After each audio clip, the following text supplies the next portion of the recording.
1942. Europa está en guerra. La política de apaciguamiento impulsada por Gran Bretaña había fracasado. En 1939 estalla la guerra. Sin embargo, a finales de 1942, con la entrada de Estados Unidos, la guerra dará un giro importante.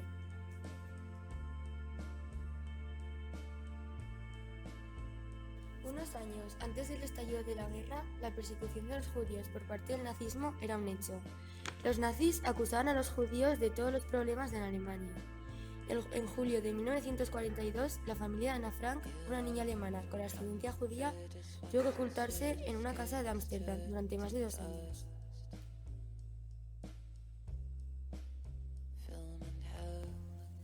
El campo de Gurs se construyó en 1939 con el fin de acoger combatientes españoles, republicanos y voluntarios de las brigadas internacionales, tras la derrota sufrida en la Guerra Civil Española.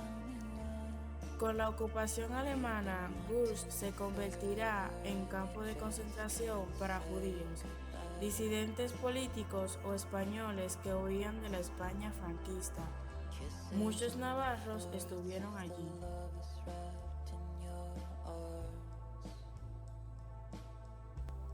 Madrid, 1942. El régimen de Franco se encuentra en su primera etapa. España vive los años más duros de la represión en la posguerra. Cárceles abarrotadas, juicios sumarísimos, condenados a muerte, a trabajos forzados, mujeres humilladas.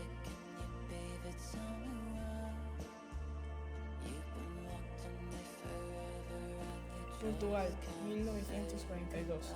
António de Oliveira Salazar era el primer ministro del denominado Estado Novo, un régimen dictatorial en perfecta sintonía con la España franquista.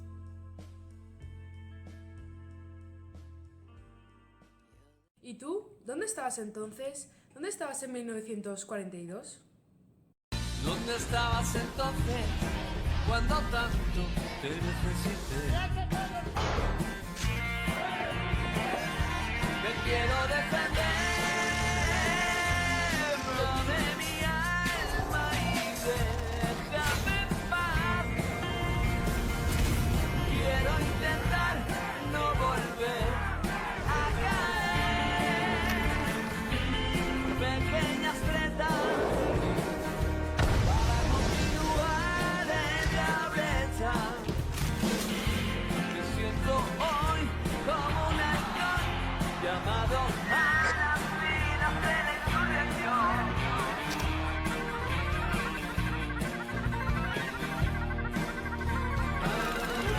¿Dónde estabas entonces?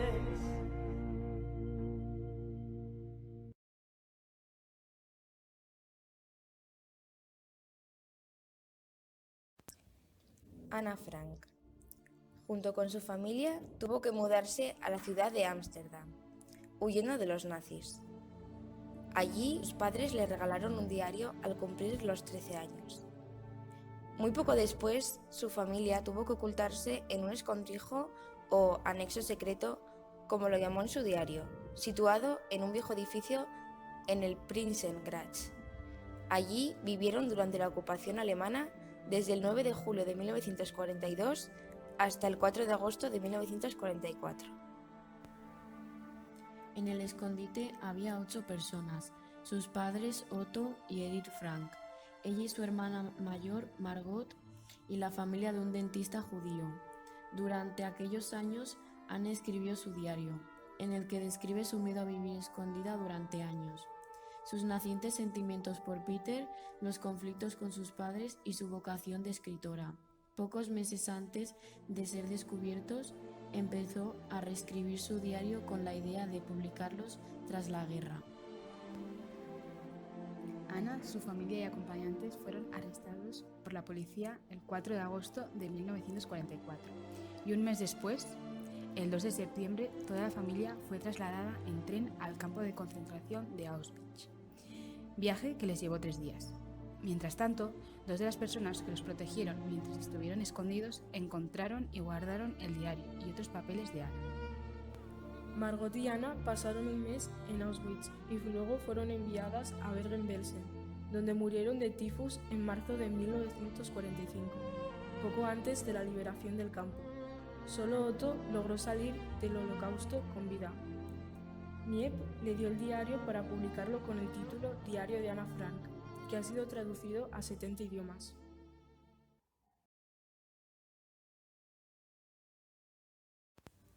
Gurs. Testimonio de Luis Ortiz, superviviente del campo de concentración de Gurs, que falleció el 9 de marzo del 2019 a los 102 años. Nos contaba Luis, la comida es escasa y pésima, no hay servicios sanitarios, ni agua corriente, ni saneamiento.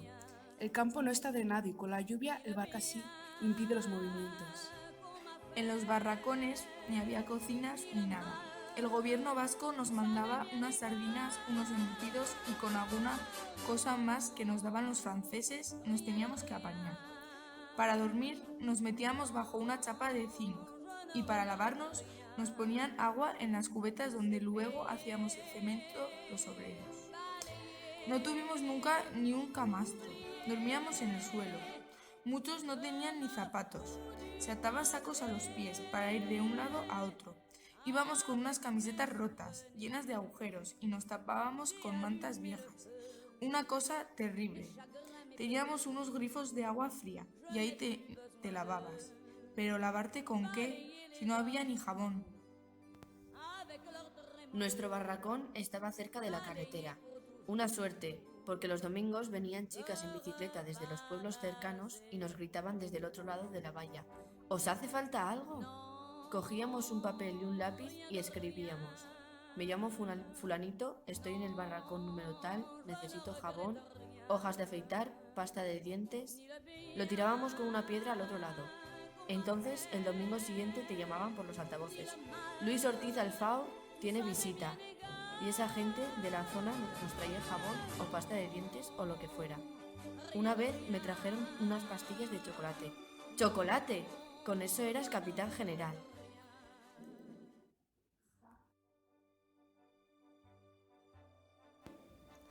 Gabriel Rebollet fue un militar republicano que tuvo que dejar el permiso de verano para incorporarse el 18 de julio de 1936 al ejército republicano tras la sublevación de Franco.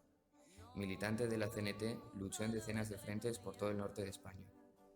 Ascendió de forma accidental hasta llegar a capitán de la 82 Brigada, con frentes en las últimas semanas de la guerra. Al terminar la guerra, huyó de Valencia a Pamplona, donde se reencontró con su padre. Fue detenido y sentenciado a muerte el 14 de septiembre de 1939. Le enviaron a un batallón de trabajadores penados en Algeciras, Málaga. Pudo ir a Francia, donde pensó que sería bien recibido, donde ocurrió todo lo contrario. En noviembre de 1945 entró en el campo de Gurs, donde estuvo varios meses antes de negociar su liberación para trabajar como enfermero el 5 de mayo de 1946.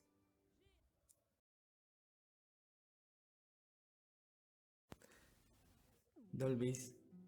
Poco después de terminar la guerra, detuvieron a Don Luis. Permaneció escaso tiempo en el campo de concentración y pronto fue trasladado a la cárcel. Le juzgaron antes de concluir el año de la victoria, juicio sumarísimo de urgencia. Le juzgaban de 10 en 10, de 20 en 20. A Don Luis le tocó con algunos de los que había construido el sindicato, con otro que se había incautado con el de las bodegas, con 2 periodistas, un obrero que había incendiado la iglesia de su pueblo, con el cura dentro, uno que estuvo en una checa. En lo que escuchaba el informe del fiscal, crecían su perplejidad y su asombro. El fiscal era un joven capitán. Parecía recitar una lección con un tono frío y un ritmo monocorde que desentonaban de los duros dicterios. Asaltantes desalmados, horda inhumana, violadores de la propiedad, chacales, siervos del marxismo internacional. Había absoluto silencio en el pueblo asistente a la vista. Un silencio que duraría años. Don Luis buscó con la mirada a su mujer y a su hijo, que debían de estar entre el público. Al verles intentó forzar una sonrisa, pero se le humedecieron los ojos. ¿Habría notado su hijo que tenía miedo? Don Luis estaba sentado en uno de los primeros bancos, junto a su madre, y permanecía impasible. Doña Dolores lloraba. El fiscal pidió algunas penas de muerte, 2 o 3 cadenas perpetuas y varias condenas a 12 años. Fue don Luis de estos últimos los más afortunados. Le salió lo que el fiscal había pedido, 12 años, que gracias a la redención de penas por el trabajo se quedaron en muchos menos. Su trabajo redentor no fue demasiado desagradable. Construyó farolitos chinos y escribió versos que se editaban en una imprenta de la prisión.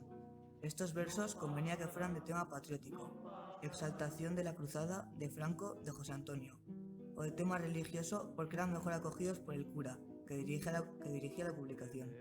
También se podían escribir de temas mundanos, pero siempre que se hubiera escrito de los otros. Optó don Luis por lo religioso. No se encontraba con ánimos para afrontar la exaltación de los vencedores, aunque había algunos presos que lo hacían. Pasó mucha hambre en prisión, además de otras calamidades, porque aunque el extraperlo estaba extendido entre los presos y los celadores, era para los que recibían dinero de fuera, y doña Dolores, Luis, Manolita, bien poco le podían dar. Los años de cautiverio le dejaron nuevas amistades, el recuerdo de varios cientos de compañeros fusilados al amanecer y una bronquitis crónica. No obstante, no consiguieron hacerle perder su sentido del humor. Hacía constantemente chistes, juegos de palabras contra Franco, contra el régimen. Esta manía le entró cuando ya los aliados estaban a punto de ganar la guerra. Antes no mencionaba la política, ni en casa ni con los amigos. La guerra, la cárcel, las ejecuciones, la represión, los 8 o 10 parientes muertos, eran temas que se prohibió a sí mismo. Cuando salió de la cárcel, la vida en Madrid de aquellos años le parecía muy distinta a la de antes de la guerra. Había restricciones de luz y de agua, y nombres extranjeros en los establecimientos. Había una cervecería que se llamaba Cóndor. Después del desembarco de Normandía, conforme las tropas aliadas iban penetrando en el continente, esas cervecerías fueron desapareciendo y empezaron a aparecer boleras y cafeterías. La lucha desesperada contra el hambre, el extraperlo, la falta de fluido eléctrico, de agua, los sistemas para combatir el frío eran los temas que preocupaban a la gente media y a la gente baja. Con el paso de los años, lo de la bronquitis iba de mal en peor. Don Luis tenía fiebre con más frecuencia, sobre todo al llegar la primavera, y entre tos y tos, esputo y esputo, se lamentaba. ¡Ay, recuerdos de mis prisiones!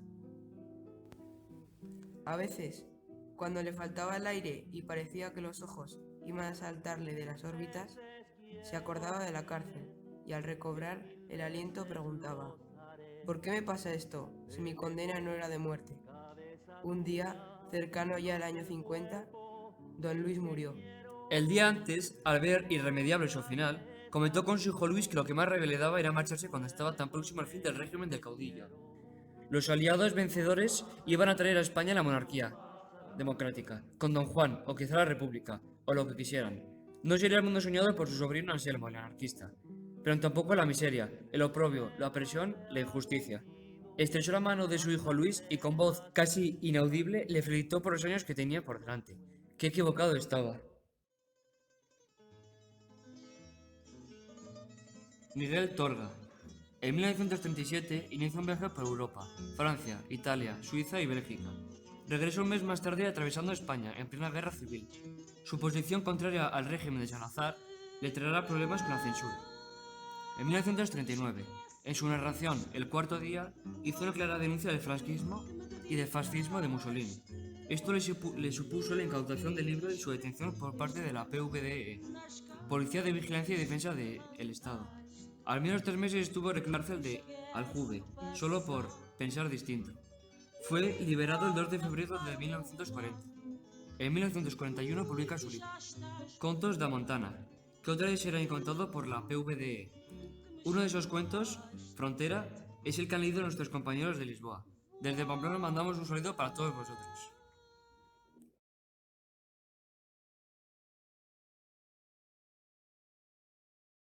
¿Dónde estabas entonces cuando tanto te necesité? Te quiero defender.